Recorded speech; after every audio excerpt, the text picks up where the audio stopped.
जय हिंद। जो भूतपूर्व सीजीआई थे हमारे संजीव खन्ना साहब, ये तो अपना पलड़ा झाड़ते हुए, ये तो इनका मतलब क्या बोलते हैं रिटायरमेंट हुआ और ये निकल लिए।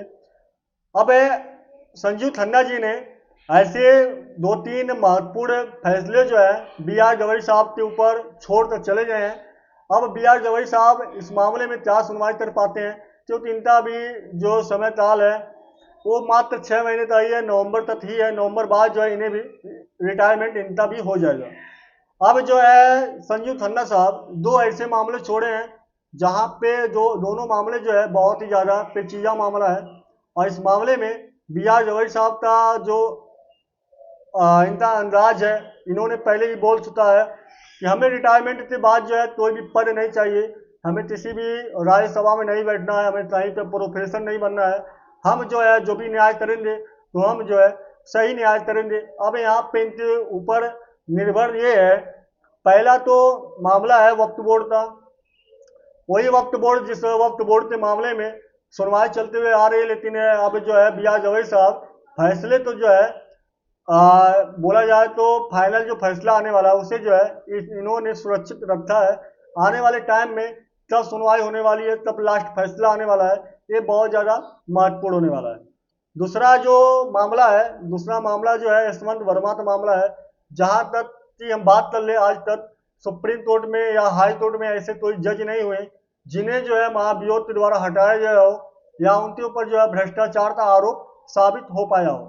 और इसलिए जो है हमारी जो जनता है, हमारे जो भारतीय लोग हैं, ये लोग हाई कोर्ट और सुप्रीम कोर्ट पे बहुत ज़्यादा विश्वास भी करते हैं। लेकिन अब यहाँ पे मामला फंसा ये है क्योंकि जो जांच वाली टीम थी उनके द्वारा भी जो यशवंत वर्मा है ये आरोपी पाए गए हैं, वो भ्रष्टाचारी पाए गए हैं।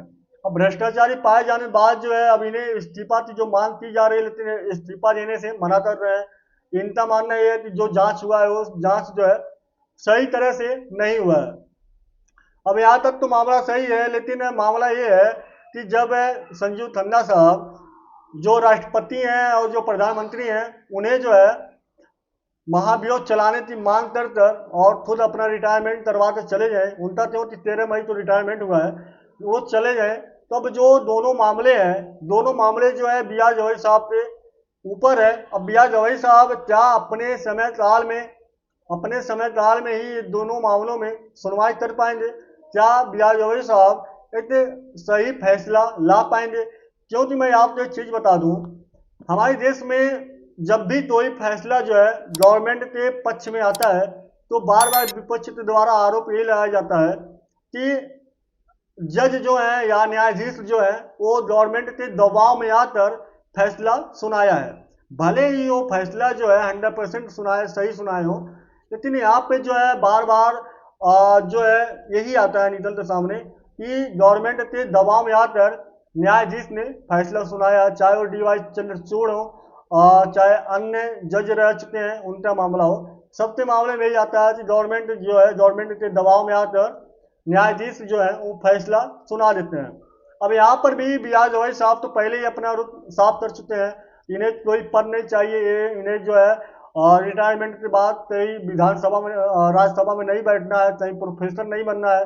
तो फिर अब यहाँ देखने वाली ये बात है, ये फैसला जो है गवर्नमेंट पक्ष में आने वाला है या विपक्ष में आने वाला है। अब यहाँ पे सबसे ज़्यादा महत्वपूर्ण है ये है, और इसलिए जो है मैं बोलना चाहता हूँ कि जो ये फैसले हैं दोनों, ये बी आर गवई साहब के लिए एक बहुत ही ज़्यादा महत्वपूर्ण फैसला होने वाला है।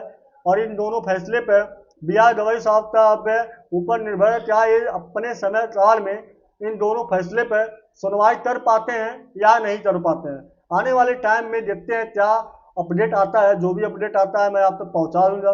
वीडियो अच्छा लगे तो लाइक शेयर करना, पहली बार जुड़े तो सब्सक्राइब कर लेना। मिलते हैं नए वीडियो में। जय हिंद, जय भारत, वंदे मातरम।